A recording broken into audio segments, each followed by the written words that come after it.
की बात नहीं। नमस्कार, मैं रवीश कुमार और हम बेल्जियम आए हैं, ब्रसल्स आए हैं और वहाँ से थोड़ी दूर पर 1-2 घंटे की दूरी पर ब्रूज आए हैं और ब्रूज बोलते हैं। कई लोगों ने कहा कि ये बहुत कोई सपनों का शहर सा लगता है, तो यहाँ ज़रूर आइए, पर हम बहुत थोड़ी देर के लिए आए हैं और कुछ लोग मेरे साथ बदमाशी भी कर रहे हैं, वहाँ से वीडियो बना रहे हैं, लेकिन कोई बात नहीं, उनको बनाने दीजिए। मेरे साथ शीरीन हैं। शीरीन यहीं की हैं, इसी देश की हैं, मगर इन्हें गलती से हिंदी आती है। काफ़ी मेहनत की है आपने हिंदी सीखने के लिए, तो कोई बात नहीं, आप जितनी हिंदी बोल सकती हैं उतनी ही हिंदी बोलिए और अंग्रेज़ी भी आप बोल सकती हैं। हम जानना चाहते हैं कि ये बहुत खूबसूरत जगह है ये। थोड़ा इसके बारे में अगर आप बता सकें कि बेल्जियम में क्यों लोग कहते हैं कि ये बहुत सुंदर है और यहाँ पर ज़रूर आना चाहिए। क्या ये बहुत पॉपुलर हो गया है इसलिए फिल्में वगैरह बन गई हैं, या यहाँ की इकॉनमी, यहाँ के लोग ख़ास तरह से कुछ अलग हैं? हाँ, ओके, मैं अंग्रेजी में बोल रही हूँ क्योंकि मेरी तो आप हिंदी में बोल रही थी। हाँ, मेरी हिंदी इतनी अच्छी नहीं है, तो इसलिए लेकिन आप गलत हिंदी में भी बात कर सकती हैं। मेरी भी हिंदी उतनी अच्छी नहीं है। हाँ, नहीं, ऐसा नहीं, मैं अंग्रेजी में बोल रही हूँ। बोलिए आप। Okay, so the reason why you should meet, visit Bruges is because they call it actually Venice of the North. आपको वेनिस पता है? हाँ, वेनिस पता है। गया नहीं हूँ लेकिन पता है। Okay, पता है। फिल्मों के जरिए पता है और इतिहास के जरिए पता है। Okay, so Venice is of course like a very like nice, wonderful city at the lakeside. I mean, there are little canals there. So Bruges is the same. It's just like in Belgium. So it's also surrounded with these little lakes. I don't know, like what I told you earlier as well is like all Western kind of Belgian or even in France, like cities, is that in the middle of the city center you always find like a beautiful square. Church है और square बना हुआ है जहाँ पर सारी उस शहर की सारी सड़कें आकर मिलती हैं और म्यूनिसिपैलिटी की इमारत है और बहुत खूबसूरत और हिस्टोरिक इमारतें हैं, ऐतिहासिक, जिसको बचा कर रखा गया है। बचा कर रख मतलब क्या है? बचा के मतलब कंजर्व करके रखा गया है ना, काफ़ी अच्छे से। एक चीज़ मैं हिंदी से जानना चाहता हूँ कि हम और आप जब बात कर रहे थे तो मैं जब एयरपोर्ट पर आया तो मुझे बहुत ये स्ट्राइक की ये बात कि काफ़ी लोग यहाँ अमीर दिख रहे थे, पैसे वाले दिख रहे थे। तो आपने कहा कि अगर आप ब्रिटेन में जाए तो वहाँ सोसाइटी में बहुत लेयर्स हैं, बहुत गरीब हैं, बहुत अमीर हैं, उससे भी अमीर हैं और मिडिल क्लास हैं, मगर यहाँ वैसा नहीं है। नहीं, so here अंग्रेजी में नहीं, अभी आप हिंदी जवाब दे दिए। नहीं, अभी आप हिंदी में बोलेंगे। ओके, मैं कोशिश करती हूँ। तो इधर एक अलग सिस्टम है ना, हमको एक सोशलिस्ट सिस्टम है, तो सब चीज़ें how do you say that? Monopolise नहीं है। अच्छा। तो हमारे गवर्नमेंट हमको मदद करते हैं और इसलिए बहुत लोग इधर मिडिल क्लास पे है, तो बहुत उसका साइज बड़ा है मिडिल क्लास, या सबसे बड़ा साइज है मिडिल क्लास है, और उसके पास पैसा है, वही ज़्यादा अमीर दिखता है जो मिडिल क्लास। हाँ, मिडिल क्लास। हाँ, इस वजह से भी यहाँ की अमीरी ज़्यादा दिखती है, लोग ज़्यादा वेल ऑफ दिखते हैं। हाँ, वेल ऑफ है, लेकिन मुमकिन मिडिल क्लास के लिए तो एक घर खरीदने के लिए मुमकिन है और बाहर जाने के लिए मुमकिन है, इधर उधर खाने मुमकिन है, तो सब मुमकिन है हमारी मिडिल क्लास। चलते हैं थोड़ा सा।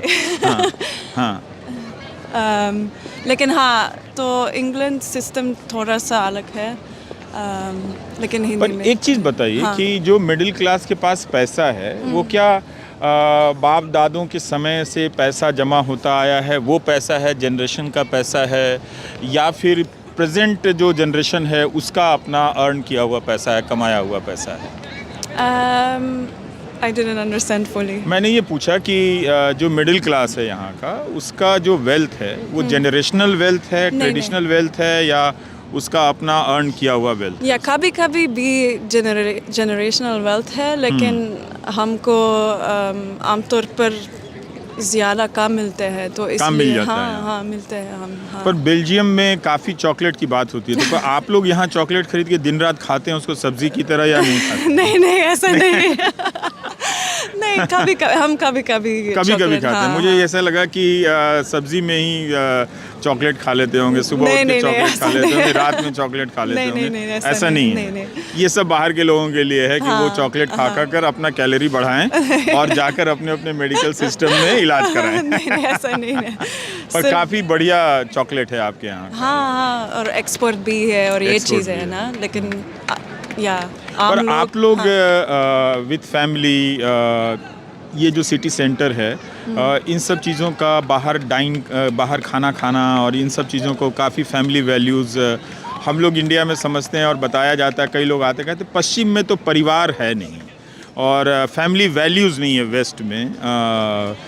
जो भी वैल्यूज़ है वो इंडिया में है। जैसे माँ की ममता जो है वो एक्सक्लूसिव इंडिया में ही है और कहीं नहीं है जी, इस टाइप से। हाँ, नहीं, हमारे परिवार भी बहुत how do you say that loving है, लेकिन ये एक बहुत अलग परंपरा है ना, तो परंपरा नहीं, कल्चर हाँ सॉरी अलग कल्चर है। तो मैं सोचती हूँ कि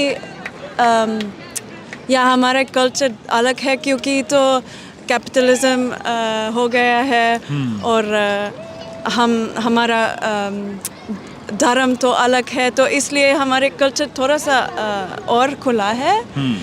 लेकिन हाँ, परिवार भी मतलब फैमिली के लोग मिलते हैं, डिनर पे मिलते हैं या संडे को मिलते हैं। यस मिलते हैं हम, हाँ, क्रिसमस में और वीकेंड्स में और या एक दूसरे की लाइफ में इंटरफेयर नहीं करते हैं मगर केयर करते हैं। हाँ इंटरफेयर नहीं करते हैं लेकिन हाँ। केयर करते हैं, ऐसा है। हाँ। हम लोग यहाँ कई बार होता है कि केयर नहीं करते हैं मगर इंटरफेयर ज़रूर करते हैं। सही बात है।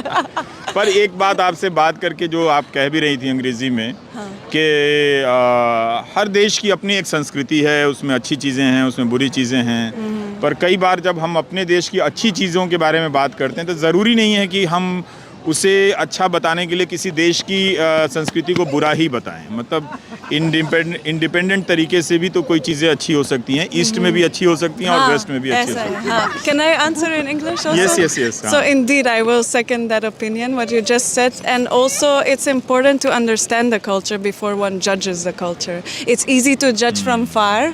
Like it would be easy for me to judge India from afar, but I went now multiple times, so I can kind of understand. But don't judge just like that. Come meet us, live with us, eat with us, and you will understand the culture more, you know. आप भी आइए, हमारे साथ रहिए, हमारे साथ खाइए और हमें भी जानिए।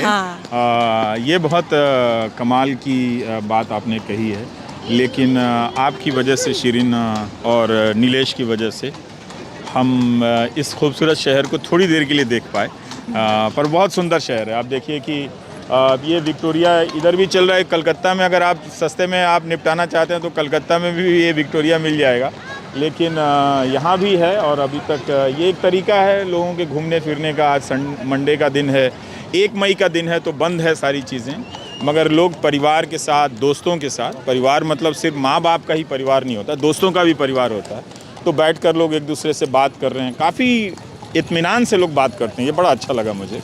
पर इतना ही और कितना सारा कुछ बता दें, कुछ इतना भी नहीं बताना चाहता आपको कि आपको यहाँ आने की ज़रूरत ना पड़े, इसलिए इतना बता रहा हूँ कि बाकी ज़्यादा जानने के लिए आप यहाँ आएँ, देखें, सीखें। और आने से पहले प्लीज़ गूगल मत करें कि वहाँ पे 20 चीज़ें ब्रूज के बारे में ये हैं, 19 चीज़ें ब्रूज के बारे में ये हैं। कुछ चीज़ें आप खुद से भी देखें और उसे ऑब्ज़र्व करें और आत्मसात करें और उसे अपने अनुभव का हिस्सा बनाएं। नमस्कार, मैं रवीश कुमार।